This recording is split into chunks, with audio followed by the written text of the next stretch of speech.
Again, I'm at the top of 77, and we're going to meet Professor Snape in this section. And I know you've already seen the movie or you've read the first book, and we all saw the first movie. But as we read, I want you to pay attention to the words that J.K. Rowling uses when she introduces Snape. When you come to class next time, we will be talking about the characterization of Snape. And so try to listen extra careful to this part of the book. Top of 77, here we go. Every year, this age-old hat, patched, frayed, and dirty, sorted new students into the 4 Hogwarts houses: Gryffindor, Hufflepuff, Ravenclaw, and Slytherin. Harry well remembered putting it on exactly 1 year ago and waiting, petrified for its decision, as it muttered aloud in his ear. For a few horrible seconds he had feared that the hat was going to put him in Slytherin, the house that had turned out more dark witches and wizards than any other. But he had ended up in Gryffindor, along with Ron, Hermione, and the rest of the Weasleys. Last term, Harry and Ron had helped Gryffindor win the house championship, beating Slytherin for the first time in 7 years. A very small, mousy-haired boy had been called forward to place the hat on his head. Harry's eyes wandered past him to where Professor Dumbledore, the headmaster, sat watching the sorting from the staff table, his long silver beard and half-moon glasses shining brightly in the candlelight. Several seats along, Harry saw Gilderoy Lockhart, dressed in robes of aquamarine. And there at the end was Hagrid, huge and hairy, drinking deeply from his goblet. "Hang on," Harry muttered to Ron. "There's an empty chair at the staff table. Where's Snape?" Professor Severus Snape was Harry's least favorite teacher. Harry also happened to be Snape's least favorite student. Cruel, sarcastic, and disliked by everybody except the students from his own house, Slytherin, Snape taught potions. "Maybe he's ill," said Ron hopefully. "Maybe he's left," said Harry, "because he missed out on the Defense Against Dark Arts job again." "Or he might have been sacked," said Ron enthusiastically. "I mean, everyone hates him." "Or maybe," said a very cold voice right behind them, "he's waiting to hear why you two didn't arrive on the school train." Harry spun around. There, his black robes rippling in a cold breeze, stood Severus Snape. He was a thin man with sallow skin, a hooked nose, and greasy shoulder-length black hair. And at this moment, he was smiling in a way that told Harry he and Ron were in very deep trouble. "Follow me," said Snape. Not daring even to look at each other, Harry and Ron followed Snape up the steps into the vast echoing entrance hall, which was lit with flaming torches. A delicious smell of food was wafting from the great hall, but Snape led them away from the warmth and light, down a narrow stone staircase that led into the dungeons. "In," he said, opening a door halfway down the cold passageway and pointing. They entered Snape's office shivering. The shadowy walls were lined with shelves of large glass jars, in which floated all manner of revolting things Harry didn't really want to know the name of at the moment. The fireplace was dark and empty. Snape closed the door and turned to look at them. "So," he said softly, "the train isn't good enough for the famous Harry Potter and his faithful sidekick Weasley.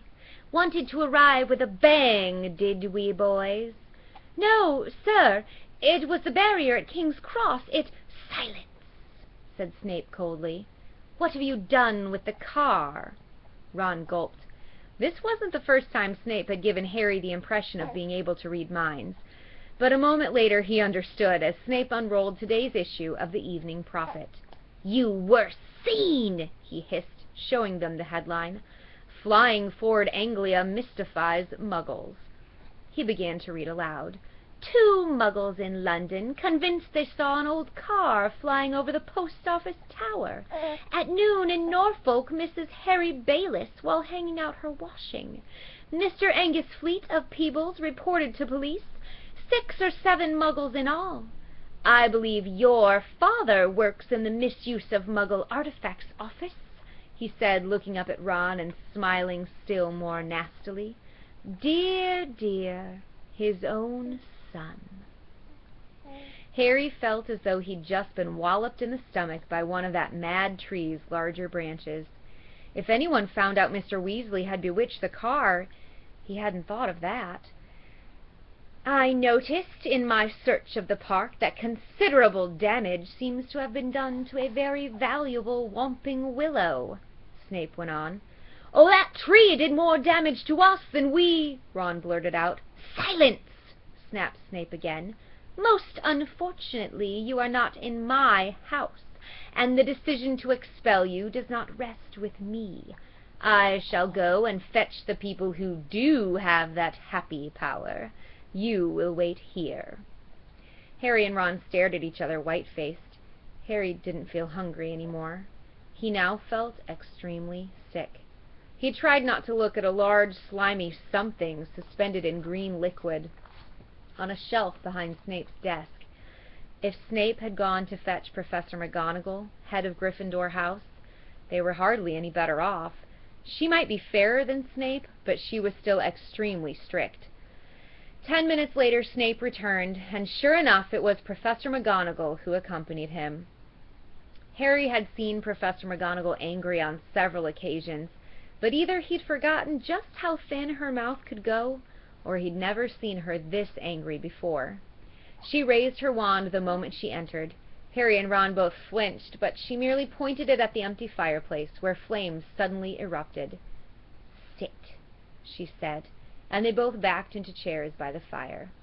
"Explain," she said, her glasses glinting ominously. Ron launched into the story, starting with the barrier at the station, refusing to let them through. "So we had no choice, Professor. We couldn't get on the train." "Why didn't you send us a letter by owl? I believe you have an owl," Professor McGonagall said coldly to Harry. Harry gaped at her. Now that she said it, that seemed to be the obvious thing to have done. I didn't think—" "That," said Professor McGonagall, "is obvious." There was a knock on the office door, and Snape, now looking happier than ever, opened it. There stood the headmaster, Professor Dumbledore. Harry's whole body went numb. Dumbledore was looking unusually grave. He stared down his very crooked nose at them, and Harry suddenly found himself wishing he and Ron were still being beaten up by the Whomping Willow. There was a long silence. Then Dumbledore said, "Please explain why you did this." It would have been better if he'd shouted. Harry hated the disappointment in his voice. For some reason he was unable to look Dumbledore in the eyes, and spoke instead to his niece. He told Dumbledore everything, except that Mr. Weasley owned the bewitched car, making it sound as though he and Ron had happened to find a flying car parked outside the station. He knew Dumbledore would see through this at once, but Dumbledore asked no questions about the car. When Harry had finished, he merely continued to peer at them through his spectacles. "We'll go and get our stuff," said Ron in a hopeless sort of voice. "What are you talking about, Weasley?" barked Professor McGonagall. "Well, you're expelling us, aren't you?" said Ron. Harry looked quickly at Dumbledore. "Not today, Mr. Weasley," said Dumbledore. "But I must impress upon both of you the seriousness of what you have done. I will be writing to both your families tonight. I must also warn you that if you do anything like this again, I will have no choice but to expel you."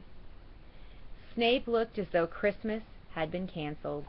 He cleared his throat and said, "Professor Dumbledore, these boys have flouted the decree of the restriction of underage wizardry, caused serious damage to an old and valuable tree. Surely acts of this nature—" "It will be for Professor McGonagall to decide on these boys' punishments, Severus," said Dumbledore calmly.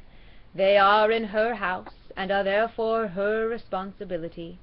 He turned to Professor McGonagall. "I must go back to the feast, Minerva. I've got to give out a few notices. Come, Severus, there's a delicious-looking custard tart I want to sample." Snape shot a look of pure venom at Harry and Ron as he allowed himself to be swept out of his office, leaving them alone with Professor McGonagall, who was still eyeing them like a wrathful eagle.